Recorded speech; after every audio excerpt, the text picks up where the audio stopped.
Let's make a quick checklist in Google Sheets here today. It's a simple little tool, and Google Sheets is free, so I know a lot of people use it. You can connect it on different computers, different laptops, even work with it on your cell phone out on the ranch. So all I did here was just make a chore list here down column A, and so the week I was helping my friends, I had cows, the bred heifers, the heifer calves or the replacements, and then a handful of ranch horses to check on too. So like I said, I just made the chore list down, broke them up into different groups, and then put the days of the week across the top here.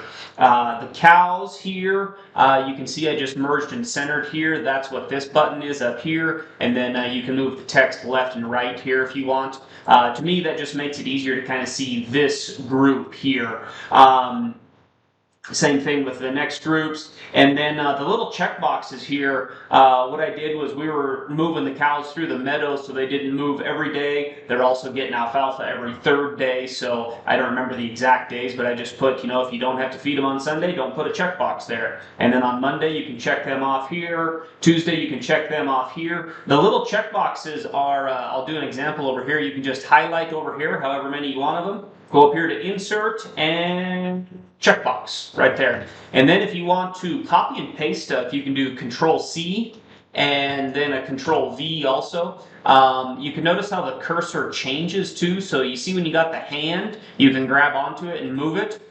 Or when you see that the cursor changes to a little cross, you can drag across too. So those work in Sheets and Excel too.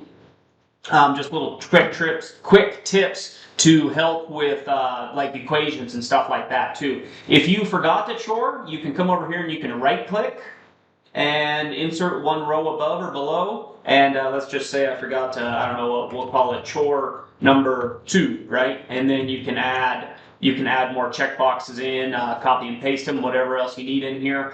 And for printing, I always like to make things print on one page. And so if you notice when the cursor changes to the 2 lines right there, and you double click on that, that'll shrink them down to as big as the text is. And so I like to do that on all my columns, or you can highlight all the columns, and then it should do all of them at once right there. And so I like that. That way you can print off here. I would have to get rid of those to where you can only print these, but these are the little simple little technology tricks that we can use and to help us. That way everything gets stored. As long as your phone doesn't get rained on like pencil and paper, it should stay pretty good.